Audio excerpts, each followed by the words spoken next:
Hello everyone, this is Dave. I've got a game here for you. It'll be an English opening. This is a correspondence game that I play on chessmail.com. And at this side I'm rated 2060 and my opponent is from Italy and he's rated at 2241.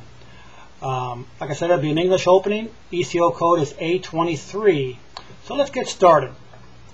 C4, E5, knight to C3, knight to F6, G3, and C6. Black challenges white immediately on the light squares and in the center. With his pawn moved to C6, he's protecting his D5 and most probably preparing a push with his D pawn to D5. As you know, what I like to do when I play the English is to have my bishop to G2, knight to F3, D3, bishop to G5, and eventually exchanging this knight, which influences the center on the light squares at D5 and E4. I will drop this knight from F3 back to D2 and bring my rook to B1 and push my pawns on the queen side. That's the basic setup that I normally try to go for when I play. And here in this game, black is going to challenge my plan immediately. The game continued with knight to F3, E4, knight to D4, D5, I take, C takes D, C takes D, and bishop to G2, knight to C6, I take, he retakes, and now I play D3. Before we go any further, this is going to be a lengthy game, and this will be shown as English opening number 5A and English opening number 5B. So I just want to warn you that this will be a two-part game. First time I've done this, I thought I'd give it a try, and because of the length of the game, and I think the game's pretty interesting. So let's continue. It's black's move. He plays E takes D3, and I play queen takes D3. Now let's take a moment and look at the pawn structure. White has 2 pawns on the queen side and 4 on the king side. Black has 3 on the king side. He has a pawn duo here in the center and an isolated pawn on the A file. White's going to direct his play towards these 2 center pawns at C and C6 and D5. Those are black's biggest weakness, and that's where I'm going to direct my play towards. So black plays bishop to B4, I castle, white castles, I'm sorry, black castles, A3 attacking the bishop, he retreats, and now I play E4, like I said, following my plan of attacking the 2 weak pawns in black's position. Black plays knight takes E4, I respond with knight takes E4, and now he pins my knight to my queen. I played queen to D4, and he plays pawn takes E4. I retake with my bishop. He plays C5. I play queen to D3. He plays bishop takes E4 and queen takes E4. Rook to E8 and queen to C4. Now let's take another moment and let's take a look at the pawn structure again. Because a lot of times the pawn structure will dictate how you should play your game. Again, we still see that black has his isolated pawn at A7 and this isolated pawn at C5. Again, the C5 pawn will be the target of my attack and play. Black played queen to B6, protecting the pawn. I played rook to B1 with the idea that I want to move this bishop to E3, exerting pressure on C5, and to eventually push my B pawn to B4 so I can win this C5 pawn.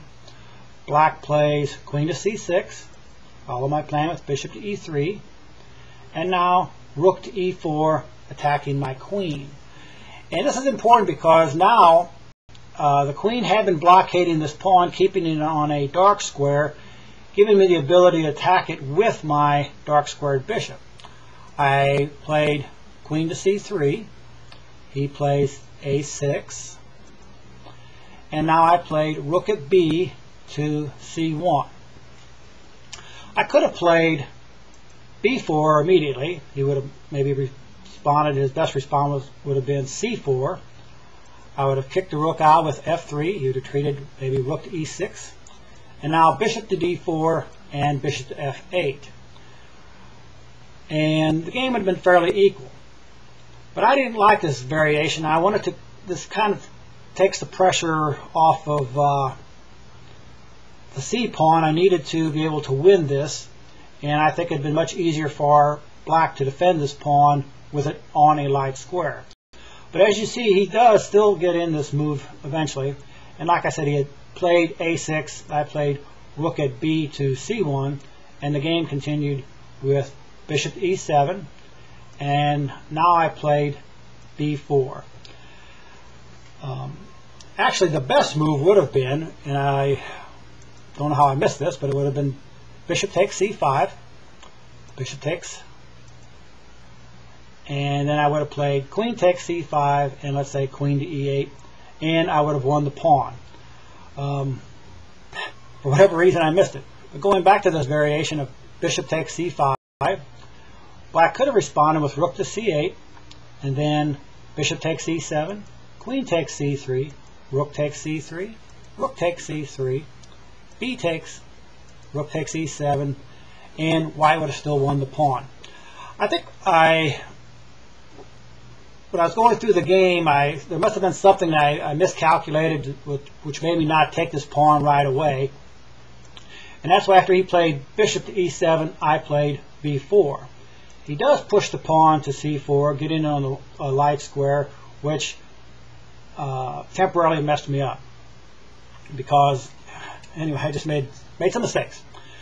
Anyway, I played bishop to d4, cutting the rook off from the defense of the c pawn, and he plays g6. Now here I knew I had the pawn won, but I made another error. I think it's because after I played this b4 move and he was able to push to c4, just made some bad moves. Anyway, I knew I could win this pawn. It would have been very simple, and I had this figured out in my calculations. And I should have played f3. He would have played rook to e6, and then I could have won the pawn, and I'd have been a pawn up, and hopefully I could have continued on with good play and won the game. But I did play queen takes c4, which is a major error.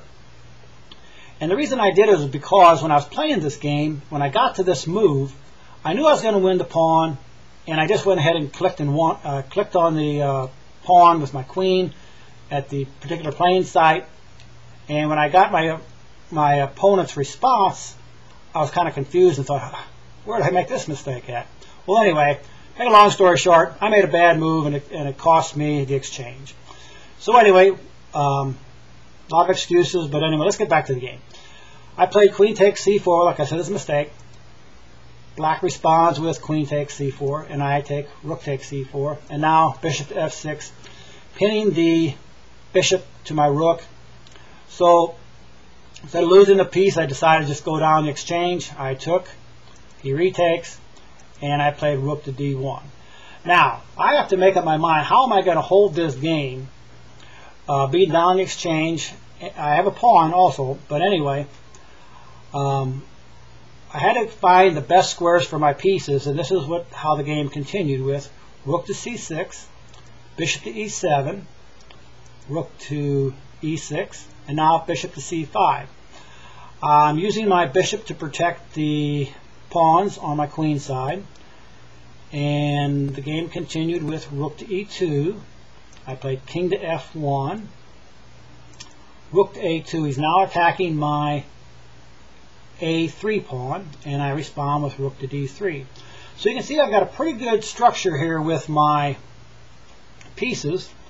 My bishop is protecting my b4 pawn, and the rook's protecting the a3 pawn, and my king is helping protect this square here.